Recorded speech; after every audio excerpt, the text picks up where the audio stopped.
നിത്യഹരിത നായകൻ ഓർമ്മയായിട്ട് 1/4 നൂറ്റാണ്ട്. വെള്ളിത്തിരയിലെ പ്രണയഭാവങ്ങളിലൂടെ പ്രേക്ഷക മനസ്സുകളിൽ ചിരപ്രതിഷ്ഠ നേടിയ പ്രേം നസീർ എന്ന അനശ്വര നടൻ അഭ്രപാളികൾക്കിടയിൽ മറഞ്ഞിട്ട് 25 വർഷങ്ങളായി. നായക സങ്കല്പങ്ങളിൽ പല മാറ്റങ്ങൾ വന്നെങ്കിലും ആദ്യത്തെ ചോക്ലേറ്റ് നടൻ എന്ന വിശേഷണം പ്രേം നസീറിന് സ്വന്തം. മരം ചുറ്റിപ്പിരിവും മാത്രമല്ല, വ്യത്യസ്തമാർന്ന കഥാപാത്രങ്ങളും അദ്ദേഹം വെള്ളിത്തിരയിൽ അവതരിപ്പിച്ചു. ഇരുട്ടിന്റെ ആത്മാവിലെ വേലായുധൻ, അനുഭവങ്ങൾ പാളിച്ചുകളിലെ ഗോപാലൻ, പടയോട്ടങ്ങളിലെ ഉദയൻ തുടങ്ങിയ കഥാപാത്രങ്ങൾ ഇതിനുദാഹരണമായിരുന്നു. ലോക റെക്കോർഡുകളിലെ ഗിന്നസ് ബുക്കിൽ ഇടം നേടുന്ന ആദ്യ മലയാള സിനിമാ താരമാണ് പ്രേം നസീർ. 33 വർഷങ്ങൾ കൊണ്ട് 600ഓളം ചിത്രങ്ങൾ, ഏറ്റവും ചിത്രങ്ങളിൽ നായകനായി 117 ചിത്രങ്ങളിൽ ഷീലയ്ക്കൊപ്പം താരജോഡിയായി അഭിനയിച്ച് ഗിന്നസ് ബുക്കിൽ ഇടം നേടി. റെക്കോർഡുകൾ ഇനിയുമുണ്ട്.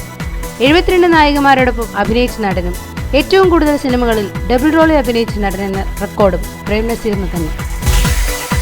ആദ്യ സിനിമാസ്കോപ്പ് ചിത്രം തച്ചോളി അമ്പു ഉൾപ്പെടെ ഏറ്റവും കൂടുതൽ വടക്കൻ പാട്ട് ചിത്രങ്ങളിലെ നായകൻ എന്ന റെക്കോർഡും അദ്ദേഹത്തിന് സ്വന്തം. അബ്ദുൽ ഖാദറിന് പ്രേം നസീർ എന്ന പേര് നൽകിയത് തിക്കുറിശ്ശി സുകുമാരൻ നായരാണ്. ആദ്യ ചിത്രമായ മരുമകളിൽ അബ്ദുൽ ഖാദർ എന്ന പേരിലാണ് അദ്ദേഹം അഭിനയിച്ചത്. ചിത്രം പരാജയമായതോടെയാണ് പുതിയ പേരിൽ അതേ നടനെ അവതരിപ്പിച്ചത്. 1983 പത്മഭൂഷൺ നൽകി രാജ്യം അദ്ദേഹത്തെ ആദരിച്ചു. നാഷണൽ ഫിലിം അവാർഡ് ജൂറി അംഗമായിരുന്നു. ചിറയൻകീഴിൽ ഷാഹുൽ ഹമീദിന്റെയും അസ്മാ ബീബിയുടെയും മകനായി 1926 ജനിച്ച പ്രേം നസീർ 1952 മുതൽ 1988 വരെ സിനിമകളിൽ സജീവമായിരുന്നു. അഭിനേതാവിനപ്പുറം നല്ലൊരു വ്യക്തിത്വത്തിനുടമയായ നസീറിന്റെ ദയവായ്പിനെ ഇന്നും സിനിമാ ലോകം ഓർക്കുന്നു.